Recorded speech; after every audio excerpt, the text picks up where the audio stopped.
नमस्कार दर्शकों, MKT news 24 news channel में आपका स्वागत है। बांग्लादेशी और पाकिस्तानियों का राशन कार्ड महाराष्ट्र के वसई में पहले बनता है। इसी के मद्देनजर तहसीलदार कार्यालय के सामने प्रहलाद कांबले ने आमरण उपोषण किया। भारत के नागरिकों को राशन कार्ड बनाने के लिए सबूत पर सबूत देने के बावजूद राशन कार्ड नहीं बन पाता है, परंतु बांग्लादेशियों और पाकिस्तानियों का कार्ड 2 से 4 दिन में बन जाता है। वसई तालुका के तहसीलदार अविनाश कोष्टी भारतीय है या बांग्लादेशी है, इसकी पहचान के लिए उनका DNA टेस्ट करना जरूरी है, क्योंकि वह बांग्लादेशियों और पाकिस्तानियों का राशन कार्ड 2-4 दिन में ही बना देते हैं, परंतु भारतीय नागरिकों के लिए भारतीय अदालतों की तरह तारीख पर तारीख दी जाती है। लेकिन वसई तालुका के नागरिकों का न ही राशन कार्ड बनता है, न ही राशन कार्ड धारकों का नाम ऑनलाइन लिस्ट में चढ़ाया जाता है। उन्हें महीनों वसई तहसीलदार के चक्कर लगाने पड़ते हैं। इन सभी समस्याओं से परेशान होकर तहसीलदार कार्यालय के सामने उपोषण करते प्रहलाद कांबले काका उम्र 73 वर्ष ने आमरण उपोषण किया।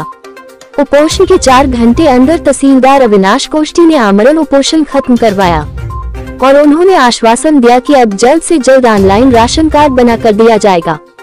इस आमरण कुपोषण को खत्म कराने में अन्न खाद्य पुरवठा विभाग के अधिकारी भागवत सोनार व नितिन थिटे ने भी पूरा सहयोग किया।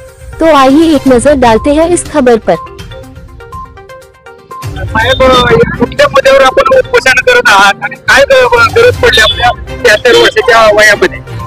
त्या वसईमधील नागरिकांना 2.5 वर्षापासून ऑनलाईन बंद आहे आणि त्यांची गैरसोय झालेली आहे। ती रेशन कार्ड उपयोगाचेच नसतात, ऑनलाईन झाले नसल्यामुळे हॉस्पिटलला कामाचे नाही, काय वैद्यकीय उपचारासाठी काही नाही, उपयोग काहीच नाही, म्हणून मी त्या उपोषणाला बसलोय। आता काय मुद्दा आहे आणि किती दिवसापासून तुम्ही लेटरबाजी केलेली आहे या संदर्भात? लेटरबाजी भरपूर दिवसापासून केलेली आहे, परंतु याची दाद अधिकारी दाद घेत नाहीत, आपली लेटरची दादच घेतले नाही, त्यामुळे उपोषणाला बसलेलं आहे। सोनार साहेब कोण आहेत? पुरवठा निरीक्षक अधिकारी, त्यांच्याशी आपण संपर्क साधला संपर्क साधला, पण ते काय सांगतात की नियमाप्रमाणे करणार, नियमात बसते काय, नियमात आहेच काय, 7 दिवसात काढून येत असतात, 4-4 महिने 6-6 महिने काढत येत नाही। वसई तालुक्यातल्या लोकांना वर्षभर मनमानी कारभार चाललाय त्यांच्या विरोधात मी उपोषणाला बसलेलो आहे। ऑनलाईनचा नक्की प्रॉब्लेम काय आहे त्यालाच माहिती आहे, सांगतच नाही ना ऑनलाईनचा प्रॉब्लेम। लोकांना सांगतात ऍप मध्ये जा, इथून घ्या आता करू, असं होत नाही ना। नवं ऍप आहे, कुठल्या रेशनिंग कार्ड ऍप मध्ये जाणार माणूस? काही लोक आदिवासी प्रॉब्लेम जर सॉल्व्ह होत नसेल तर तुमचं कसं काय आंदोलन असेल? तुमचं अमरण उपोषण माझं आहे। जोपर्यंत मागण्या मानता पण होत नाहीत, आणि ते मागणी कुठली आहे तुमची? जो अधिकारी आहे त्याची ट्रान्सफरच झाली पाहिजे। मजूर हे अधिकारी बसलेला आहे तिकडे, लोकांचे काय लेनदेन नाही, काय नाही, काय नाही, त्याला पडलेले पैसे खाण्यासाठी सगळं चाललेलं आहे, पैसे खाण्यासाठी।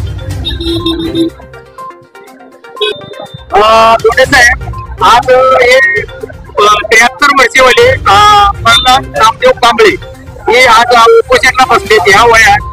तर सर्वांनाच रेशनिंगची हे लागते, आवश्यकता लागते, तर आपण काय करणार आहात आणि गोरगरीब जनतेसाठी हे बसले, तर याच्याबद्दल आपण काय जनतेसाठी जागृत करणार? आज कांबळे काका या वयामध्ये उपोषणाला बसलेले आहेत, ही फार निंदनीय आणि वाईट बाब आहे।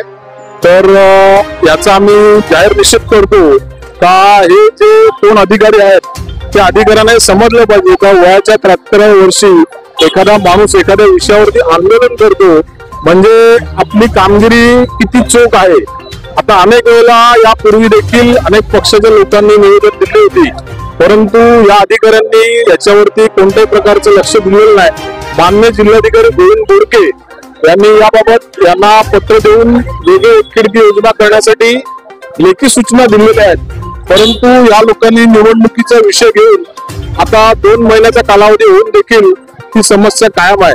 पूर्वी ऑनलाईनचा विषय हा सेतू सुविधा केंद्रात होता, परंतु तो या अधिकाऱ्यांनी बंद केला आहे आणि आपल्याकडे केलेला आहे। या सेतू सुविधा केंद्रामध्ये जे काम होत होतं ते काम आता ठप्प झालेलं आहे आणि त्यामुळेच कांबळे काकांनी आज उपोषण करण्याचा निर्धार घेतलेला आहे। थंडीचे दिवस आहेत. थंडीच्या दिवसामध्ये 73 वर्षाच्या माणसाने एखाद्या जनतेच्या कामासाठी उपोषण करावं यासारखी लाजिरवाणी गोष्ट या वसई तालुक्यात नाही. आज वसई तालुक्यातील विधानसभा इलेक्शन होऊन काही कालावधी झालेला आहे. अशा परिस्थितीमध्ये देखील सुद्धा आज असे जनतेचे प्रश्न जर समजा लोकांसमोर असतील तर लोकांनी जावं कुठे. आज रेशनिंगचा प्रश्न वसई विरार आणि नालासोपारामध्ये एवढा मोठ्या प्रमाणात आहे तर तिथे धान्य देण्याचं काम जे आहे याचा कोणताही प्रकारचा काही नीती नियम राहिलेला नाही आहे. आणि हे सगळे जे रेशनिंग दुकानदार आहेत हे का माजलेले आहेत तर हे रेशनिंग दुकानदार 50% परप्रांतीय आहेत. दुबे, मौर्य हे असे लोकांना रेशनिंग परवाने देताना जिल्हाधिकारी यांनी विचार करायला पाहिजे होता का स्थानिक भूमिपुत्रांना हे जर तुम्ही अशा प्रकारचे परवाने दिले नाही तर हे बाहेरचे लोक आलेले ते अशा प्रकारे मुजोरी करतात. अनेक रेशनिंग दुकानाबाबत तक्रारी असून देखील हे पुरवठ्याचे अधिकारी कोणतीही कारवाई करत नाही. आता या सोनार साहेबांनीच एका रेशनिंग दुकानावर धाड मारली. त्यामुळे जो काय आमचा पक्षांचा आरोप आहे त्या रेशनिंग दुकानामध्ये भ्रष्टाचार चालतो ही सत्य घटना आहे. यापूर्वी एक आगाशीतल्या रेशनिंग दुकानदाराबद्दल आम्ही तक्रार केली होती. तिकडे तर असा प्रकार घडला का रेशनिंगचं जे रेशनिंग आहे हे आदिवासी भूमिपुत्रांना न देताना ते कोणत्या तरी एका पदाधिकाऱ्याला दिले जाते आणि त्या पदाधिकाऱ्याने त्याच्या घरात पिठाची चक्की उघडलेली आहे आणि पिठाच्या चक्की मार्फत पीठ विकले जाते. असा प्रकार असून सुद्धा आम्ही उपविभागीय अधिकारी शेखर गाडगे यांच्या निदर्शनास आणून कोणतीही कारवाई झाली नाही.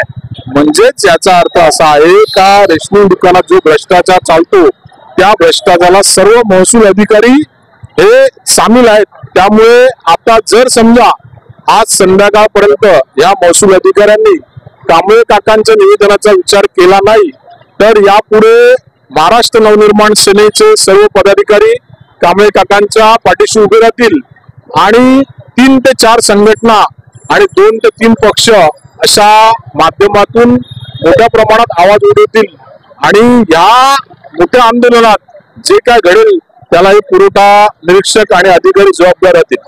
कांबळे साहेब, आज सकाळपासून आपण उपोषणाला बसला आणि पुरवठा अधिकाऱ्यांनी लिखित पत्र आपल्याला दिलेलं आहे, निवेदन दिलंय ते मी काम करतो म्हणून.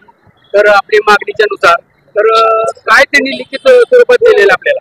त्यांनी लिहून दिलंय की मी हे काम तुमची जे मागण्या आहे तुम्ही लगेच पूर्तता करतोय म्हणून आश्वासन दिले आणि म्हणून मी उपोषण सोडलं असं जाहीर करतोय.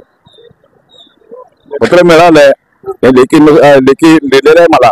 त्या कामाची जी पूर्तता जर त्यांनी केली नाही तर मी परत मरण उपोषणाला बसणार आहे याची त्यांनी नोंद घ्यावी. कांबळे आज तारीख 23/12/2024 या दिवशी सकाळी ते उपोषणाला बसलेले. त्यांच्या समरणार्थ त्यांच्या सोबत राहून आम्ही उपोषणाला बसले. पण संध्याकाळी ज्या वेळेला तहसीलदार साहेबांनी पत्र दिलं की उपोषण मागे घेण्यात यावं पण त्याच्यानंतर पुरवठा अधिकाऱ्यांनी आम्हाला लेखी स्वरूपात आश्वासन पण दिलंय की तुम्ही जी काय कामं हे केली असतील तुमच्या मार्फत जी काय कामं तहसीलदारामार्फत जी होणार आहेत ऑनलाईन म्हणा रेशन कार्ड नवीनची जी काय कामं आहेत ती पूर्ण करण्याची आश्वासन त्या लोकांनी आम्हाला दिलेलं आहे. संध्याकाळी 5:30 ते 7च्या दरम्यान